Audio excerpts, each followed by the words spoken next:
इस क्वेश्चन में ये पूछा गया है कि नीचे दिए गया कौन सा ऑप्शन यानी कौन सा जो थ्योरी है उन्होंने यह नहीं बताया कि कुछ ऐसे भी बेस होते हैं जिनमें OH माइनस आयन नहीं होता फिर भी वे बेसिक नेचर प्रोड्यूस करते हैं।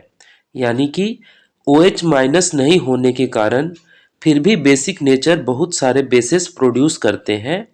ऐसा कौन सी थ्योरी में नहीं बताया है। तो इस क्वेश्चन का आंसर जानने से पहले आप ये जान लीजिए कि जब जॉन डाल्टन ने ये बताया था कि एटम जो है सबसे छोटा पार्टिकल है और इसको ब्रोकन नहीं किया जा सकता, उसके बाद जो भी साइंटिस्ट हैं, चाहे वो रदरफोर्ड हो, नील्स बोर हो या जेम्स चैडविक हो, उन्होंने ये बताया कि एटम सबसे छोटा पार्टिकल नहीं है बल्कि उसके अंदर भी और भी बहुत सारे पार्टिकल हैं। तो इसका मतलब जॉन डाल्टन का जो कथन था वो गलत साबित हो गया। लेकिन इसका मतलब ये नहीं कि उनको दोष दिया जाए कि आपने गलत बताया, क्योंकि जॉन डाल्टन के समय उस समय वो टेक्नोलॉजी नहीं थी जिससे वो ये साबित कर पाते हैं।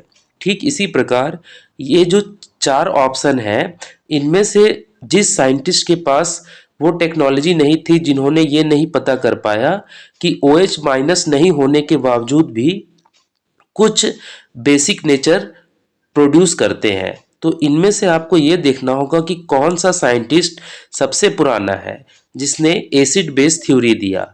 ब्रॉन्स्टेड लॉरी जो है उन्होंने 1923 में अपनी एसिड बेस थ्योरी दी। लुइस थ्योरी भी 1923 में आई और आर्हेनियस की थ्योरी 1887 में आई। इसका मतलब आर्हेनियस का जो थ्योरी है एसिड बेस का, वो सबसे पुराना है।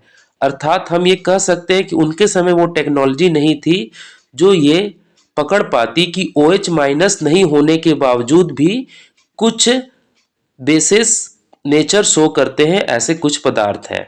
यानी कि यहाँ पर ऑप्शन सी सही हो रहा है कि आर्हेनियस थ्योरी में ये एक्सप्लेन नहीं किया गया था कि कुछ ऐसे भी पदार्थ हैं जो OH माइनस उनमें नहीं होता है फिर भी वो बेसिक नेचर शो करते हैं। So here option C is the right answer, Arrhenius theory.